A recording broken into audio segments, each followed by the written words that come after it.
regarder. Un œil protégé par ses paupières.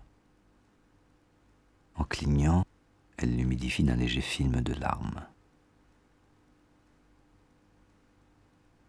L'iris, d'un beau vert, est un muscle qui se contracte comme le diaphragme d'un appareil photo, laissant entrer plus ou moins de lumière par la pupille, le trou noir au milieu. En suivant le trajet de la lumière, nous traversons le cristallin, une lentille invisible car transparente.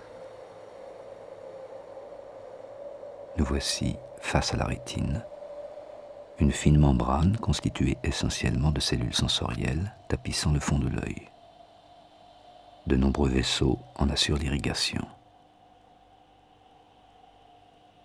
Le cercle blanc au centre délimite la zone d'où part le nerf optique, vers le cerveau. La tache rouge à droite est la fovea. Elle contient essentiellement des cellules sensibles aux couleurs, les cônes.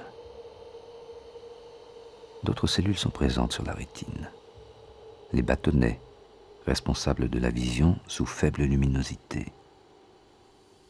La nuit, c'est grâce aux bâtonnets qu'on peut encore distinguer les contours, mais pas les couleurs.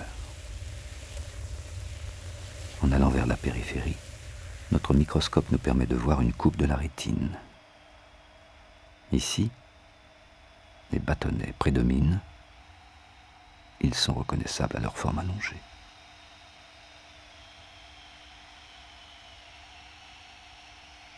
C'est à ce niveau que les lumières de faible intensité, parvenues de l'extérieur, sont reçues.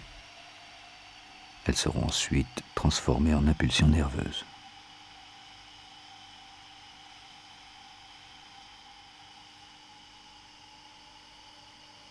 Dans chaque bâtonnet, on distingue un empilement de lamelles, prolongement de la membrane de la cellule.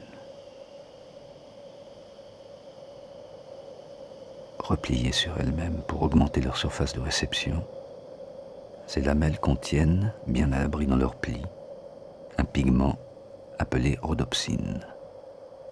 C'est un pigment particulier. Sa structure se modifie quand il reçoit un signal lumineux. Une succession de réactions chimiques se déclenche alors, aboutissant à l'émission d'un signal nerveux que le cerveau peut ensuite interpréter.